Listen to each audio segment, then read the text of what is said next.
Благодарам на присуството. Би сакал да ја продолжиме темата која што ја отворив минатата недела, на која што до денес не добивме релевантни и кредибилни одговори во однос на улогата на спорни странски консултанти во кампањата на Стево Пендаровски на СДСМ. Имено целата мината недела поставував прашања за улогата на Асаф Исеин во кампањата на Стево Пендаровски и на СДСМ. Добивме многу конфузни одговори. Од една страна Стево Пендаровски кажа дека се среќавал со него, но рече дека бил консултант не негов, туку на СДСМ, а од друга страна претседателот на СДСМ Димитар Ковачевски кажа дека немаат таков консултант, но намерно или ненамерно можеби направи грешка кога кажа дека две други девојки работеле за него во кампањата, кои што ние имаме сознанија дека се сместени во канцеларија која што се наоѓа во хотел на Кеот на Вардар, во деловниот простор, и се токму тие локалната подршка на Асаф Исеин. Се работи за лица кои што се вработени во PR агенција која што има седиште за регионот во Белград, а тие се дојдени тука за да помагаат токму на ова лице. Не е тајна дека Асаф Исеин, помеѓу другото, е и советник или PR експерт и на видни лица од политиката на нашиот северен сосед.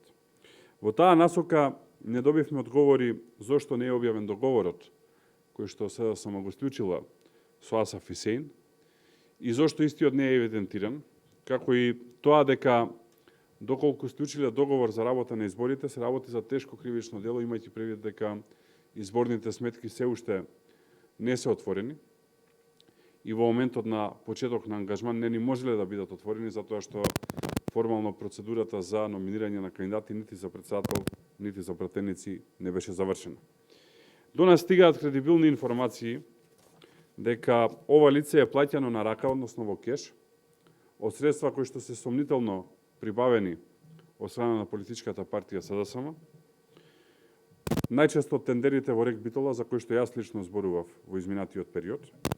Па сакаме да прашаме дали можеби странскиот консултант е платен од тендерите кои што ги доби во РЕК Битола белорускиот конзул.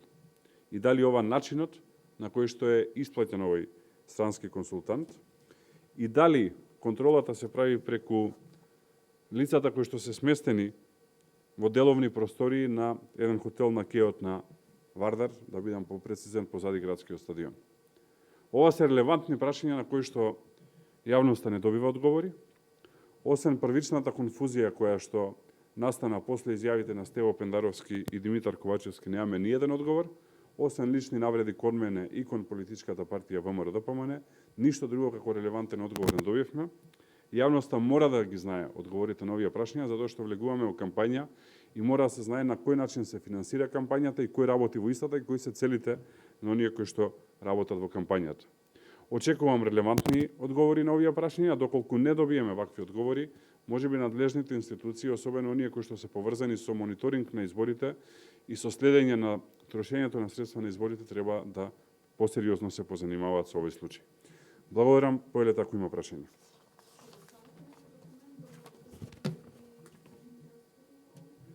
Документ не можеме да доставиме од причина што нашите сознанија се дека сето ова оди на рака и во кеш. И затоа прашуваме дали е така, имајќи предвид дека да имаше документи СДСМ ќе ги доставеше, затоа што доколку ангажирале странски консултант, треба да имаат подпишано договор и истиот мора да е доставен до Државниот завод за ревизија, како надлежно тело кое што го следи трошењето на парите во текот на избори, доколку е лицето ангажирано за избори.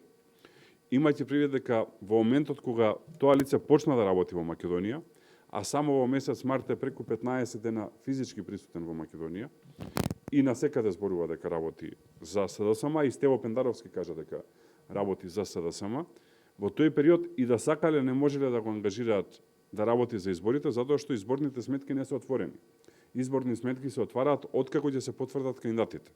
Претседателските кандидати се веќе потврдени, значи оваа недела може да се отвараат изборни сметки, а според сведечењето на Стево Пендаровски, тој со него се среќал пред месец дена. Така што ни формално не е возможно да бил ангажиран за изборите. Доколку е ангажиран како советник на политичката партија СДСМ Имајќи предвид дека политичките партии во Македонија добиваат државно финансирање за своето работење, обврзани се сите договори со странски лица да ги доставуваат до Државниот завод за ревизија.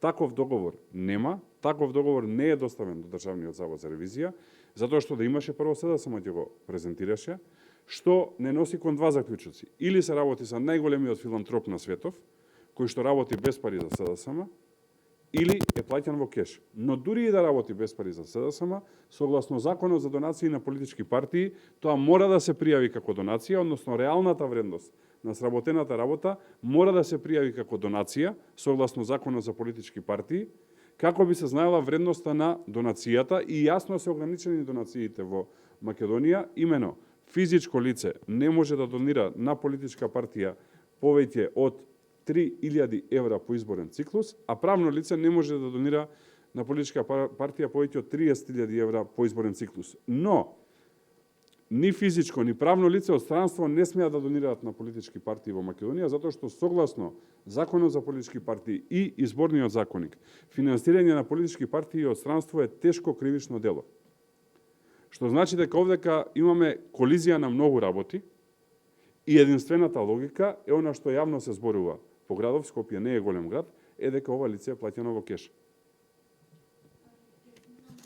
Да, може.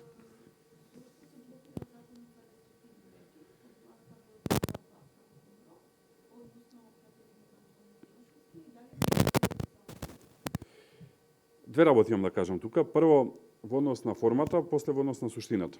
Законот е пуштен во собрание во така наречена редовна процедура. Тоа значи комисија, прво читање, комисија, амандмани, второ читање. Да беа искрени од власта и честни, и се извинувам, и третата работа е јавна расправа, која што мора да се направи кога ја оди закон во редовна процедура.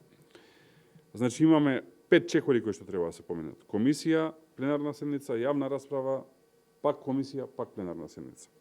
Под услов да нема амандмани. Ако има амандмани, оди трето читање.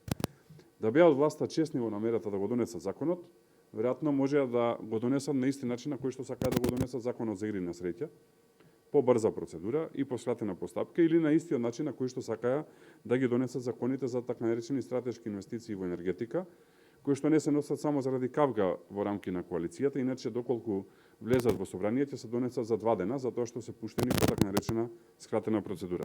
Толку околу дволичноста. Во однос на суштината, ние сме за јасна и непоколеблива битка со криминалот и корупцијата. Македонија има и досега доволно закони за да се расчисти со криминалот и корупцијата, а после изборите и формирањето на влада ќе разгледаме се темелно и секаде онам каде што има дупки, ќе ги пополниме со соодветни одлуки или законски решенија со цел да се пресмета Македонија со криминалот и корупцијата. Јас тврдам дека во овој момент, доколку има политичка волја, доволно има законска основа да се гонат сите лица кои што се потенцијални сторители на криминал и корупција.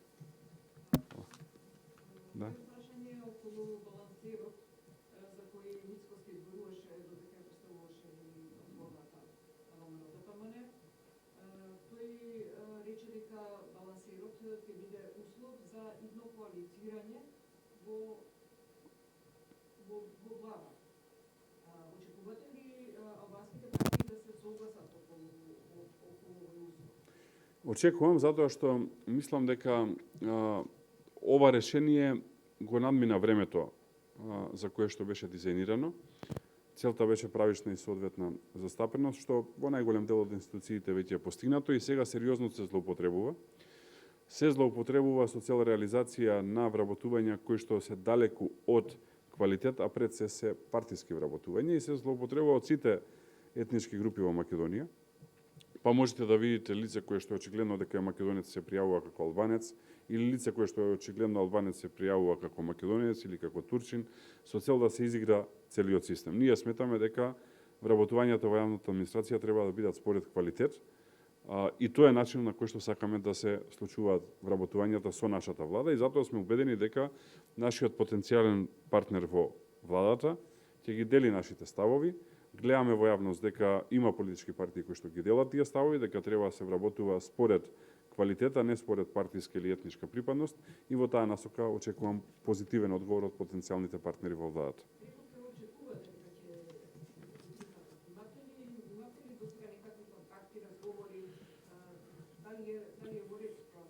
Во однос на разговори за влада би ги правиле после изборите. Ние очекуваме самостојно да освоиме. Балансирано, зборам, дали сте разговарали? Па дел е од пакетот. Ние очекуваме самостојно да освоиме 61 пратеник. Сега кога имаме партнери, ако освоиме 61 пратеник, таа е реалноста во Македонија, но разговори за влада би правиле после избори. Сега не би било од нас сериозно без изборни резултати со било кого било што да разговараме. Да.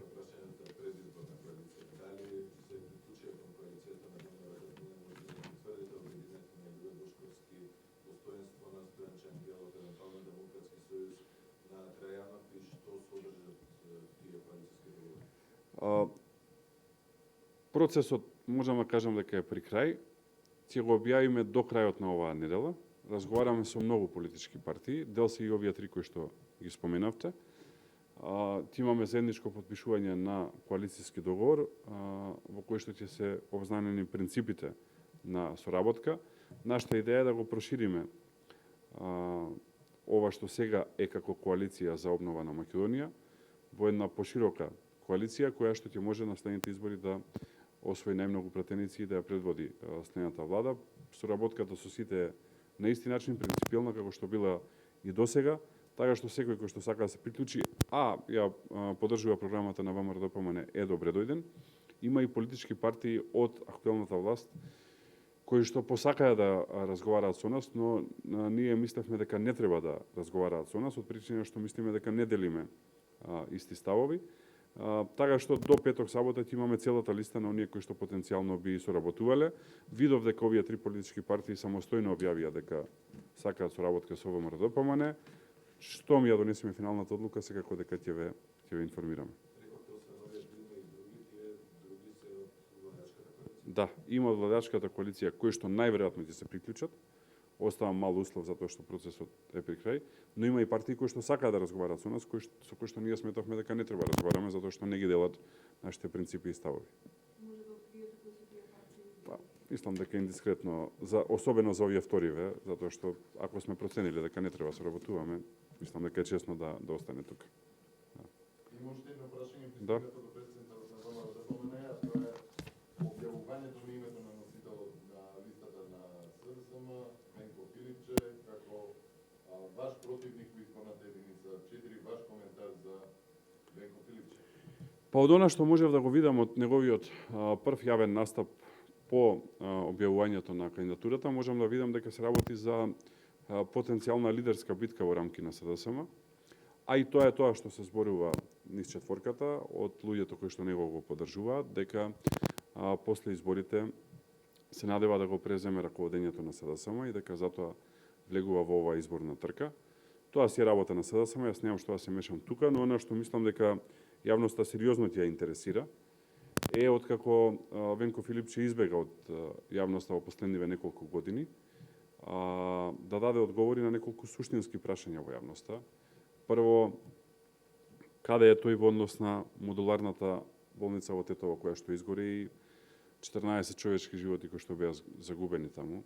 Второ, што мисли за тоа што во Македонија имаше меѓу највисоките смртности во корона пандемијата. Трето, каква е неговата улога при набавката на вакцини преку сомнителни фирми од Хонг-Конг, Стабри ли се вика и така натака за трговија со јужно овошје. Четврто, каква е неговата улога во процесот на приватизација на стерилизацијата во сите јавноздравствени установи во Македонија. Петто, дали се обидувал или не една приватна болница во Македонија на сила или под притисок да биде продадена на еден бизнисмен од Албанија. Шесто, мислам дека е фер да одговори на јавноста каква е неговата улога во случајот онкологија и семејството Пановски и ќе застанам тука, мислам дека е доволно за старт.